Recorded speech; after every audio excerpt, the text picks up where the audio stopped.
the external suppliers or contractors, I think you mentioned that we're looking at $541 million or so this year for external contractors. And I missed the number. What's the overall IT budget for the Commonwealth? I have a different answer for budget than I do for spend. I'd say for IT services. Okay, so from an overall perspective, in fiscal year 18-19, the projected spend and budget is $1,580,000. Okay, so is it fair that about half of that goes through external services and contractors? Yes. So that amount of money and those contractors, how are those contractors and those contracts selected? What's the process for us obtaining those big contract services? So part of what we are trying to do is enable business process through automation. And so we view our role as a partnership role, not only with the agencies, but also with the legal team and our procurement team. So we are assisting the development of competitive procurements for a myriad of solutions. So when we are choosing specific strategically sourced relationships like staff augmentation, we help drive those requirements. And then we work collaboratively with DGS to issue the procurement and follow the procurement code on selection.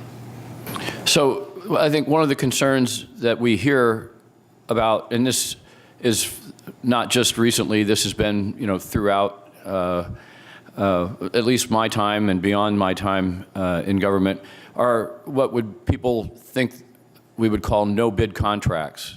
Do we have things like no-bid contracts for these external contracts with contractors, or they all go through our procurement process and they are bid out and competitively bid, not just granted to somebody?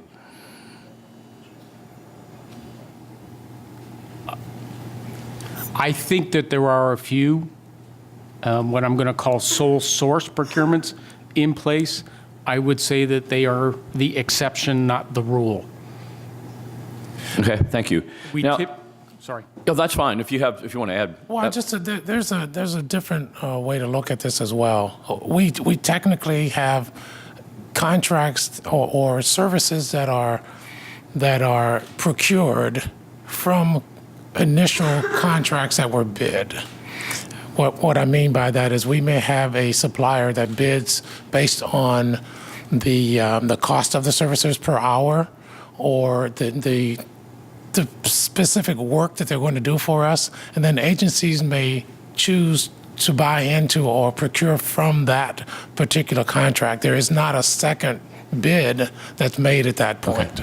Okay. If I understand. I'm making a point. Yeah. So it may appear as if there was no bid, but the initial contract was procured through a competitive bidding process. So we can give you some examples. There are statewide agreements that are established cooperatively with the Department of General Services, and agencies then buy off those strategically sourced agreements. OST, staff augmentation, is one example. We have similar allotted arrangements for hardware as another example. Statewide agreement, individual acquisition activity off that single strategically sourced arrangement. Okay, thank you. It's sort of the same vein.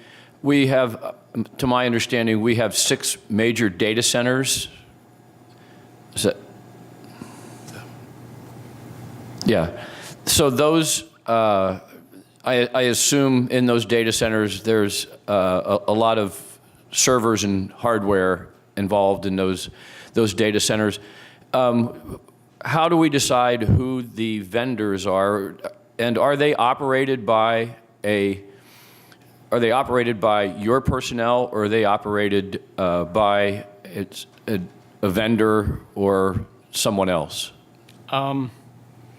So 6, close. I think it's 5, and I can list them for you if that's helpful. Not necessary. Okay. So we provide 24/7 service. So that means all of our servers and storage are being monitored around the clock. And sometimes we engage external suppliers to do that. We typically do that in a competitive fashion to help us manage some of our data centers. So in terms of specific roles and responsibilities, all of the services are owned and led by Commonwealth personnel. And then we will use the external supplier path to help us manage or operate certain pieces of technology, something that might be unique in the market, as an example, or to help us provide that 24/7 coverage.